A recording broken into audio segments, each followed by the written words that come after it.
When Joe Biden announced the early end of the Afghanistan mission, he said this was no mission accomplished moment.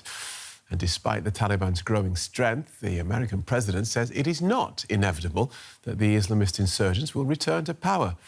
It's a sobering assessment of America's longest war. More than 2,300 US troops died in Afghanistan since the US went in to end the terror threat following the 9/11 attacks. So what did they die for? We'll hear from a US veteran of that war in just a moment. First, this report. The Taliban say this footage shows them celebrating after seizing control of a key border crossing into Iran. It was one of several advances made by the militants throughout Afghanistan in recent weeks. They've been gaining ground since the US announced the departure of its military by the end of August, the same military that ousted them from power in 2001. In Washington, President Biden defended the speed of the withdrawal, saying the US would no longer sustain the human cost of a conflict that cannot change Afghanistan's course. So let me ask those who want us to stay.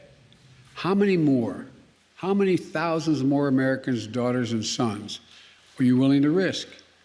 I will not send another generation of Americans to war in Afghanistan with no reasonable expectation of achieving a different outcome. But Biden also argued the US had achieved its original goal of routing al-Qaeda after the 9/11 terror attacks that led to the invasion. He said the decision to leave was overdue. We did not go to Afghanistan to nation build. And it's the right and the responsibility of the Afghan people alone to decide their future and how they want to run their country. Just days ago, the US pulled out of Bagram Air Base near Kabul, the center of its military operations for nearly 2 decades. The Pentagon says the withdrawal of US forces is now more than 90% complete.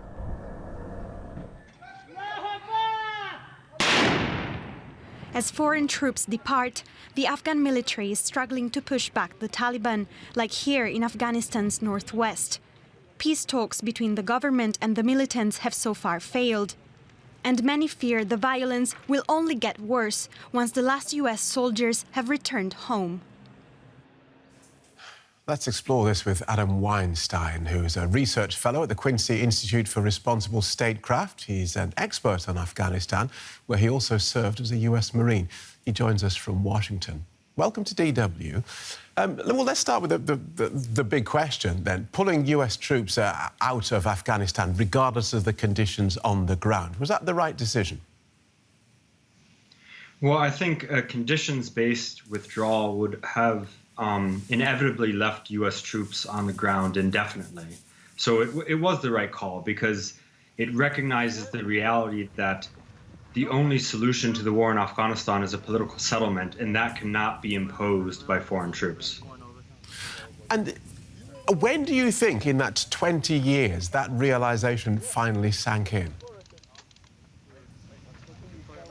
Well, I think among some parts of government and certainly outside of government, the realization sank in years and years ago. But I think both President Trump and President Biden recognized the pulse of the country in the United States was that they didn't want to see an extension to U.S. military involvement in this war. And I think the slow progress in intra-Afghan negotiations really hammered home the fact that a political settlement was unlikely to happen, and it couldn't happen with the presence of foreign troops because that is one of the drivers of the conflict in the first place. But you seem to be saying that one of the main things that changed was the appetite of the American public for this conflict. Well, I think the appetite changed, but you know, the American public might have been ahead of the U.S. government in realizing the futility of this conflict, even if the American public are not experts on Afghanistan. When you were serving as a Marine in Afghanistan, were you clear about why you were there? I think at the time I served, I was young. I was a U.S. Marine. I served in a Ruzgan province, and I probably did have a bit of an ideological view as to why we were there.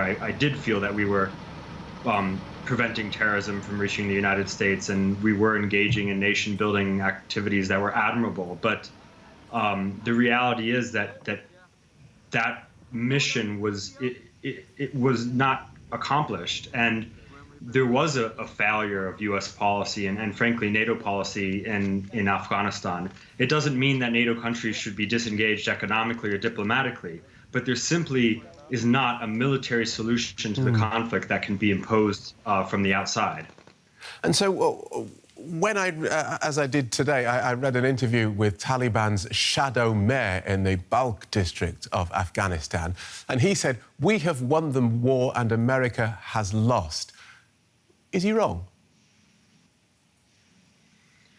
Well, the Taliban have won in the sense that one of their primary goals was for NATO troops to leave. But I think the Taliban are going to find that they're now part of a more intensified civil war. And the only real solution that allows everyone to win is a political settlement. So the Taliban may feel they've won, but in reality, they haven't. And I don't think Taliban statements about winning or losing should dictate U.S. policy or NATO policy.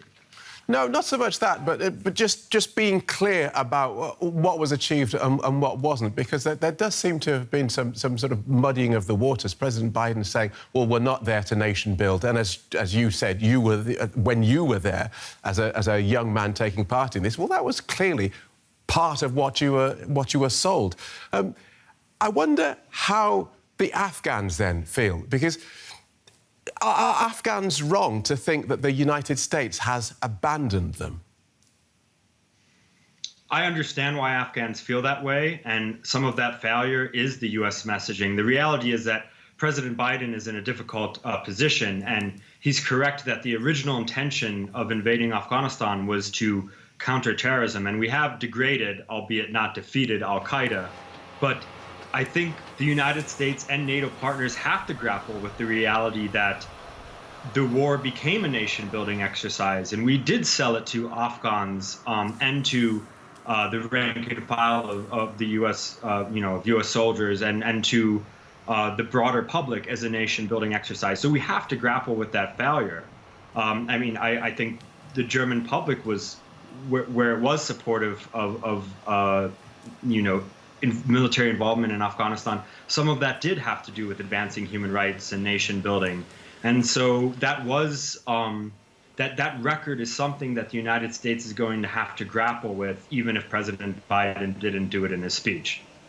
And what of America's allies? After 9/11, President Bush triggered Article 5 of the North Atlantic Treaty. The United States has been attacked and its allies rallied to its aid to go after al-Qaeda in Afghanistan.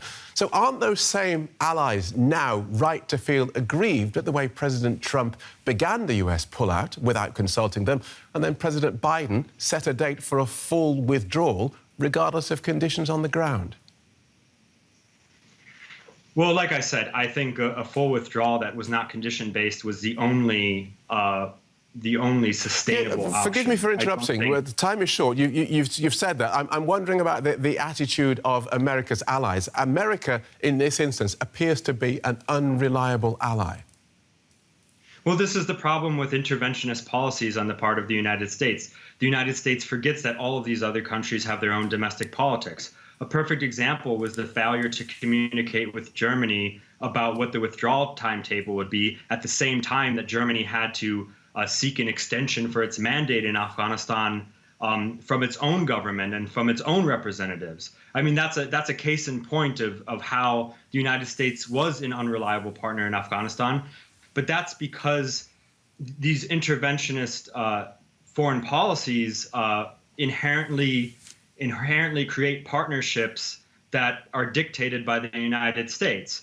And I think we also have to remember that U.S.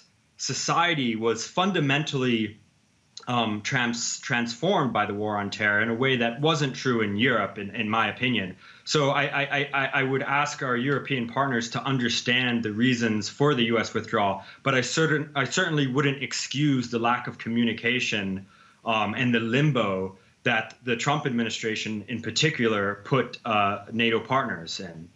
Good talking to you. Thank you so much for joining us. Adam Weinstein from the Quincy Institute for Responsible Statecraft. Thanks for having me. Now, in recent years, the country with the second largest troop deployment in Afghanistan after the Americans was Germany, which has also completed the withdrawal of its forces. 59 German soldiers died in the mission. A memorial to the dead, the Forest of Remembrance, as the Bundeswehr calls it.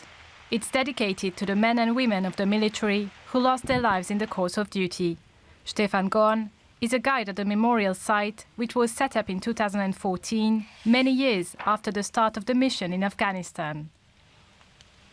Tradition, a culture of remembrance and the use of memorials can't arise from one day to the next.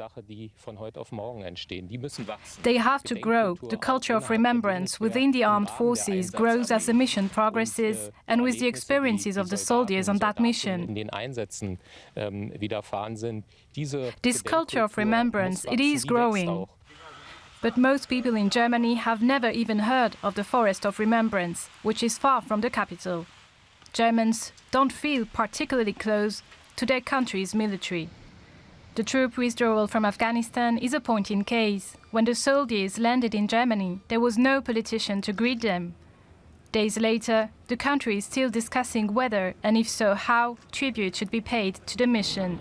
Another controversial point is the treatment of Afghans who worked for the German mission on the ground, translators, for instance. They want the Bundeswehr to guarantee their safety.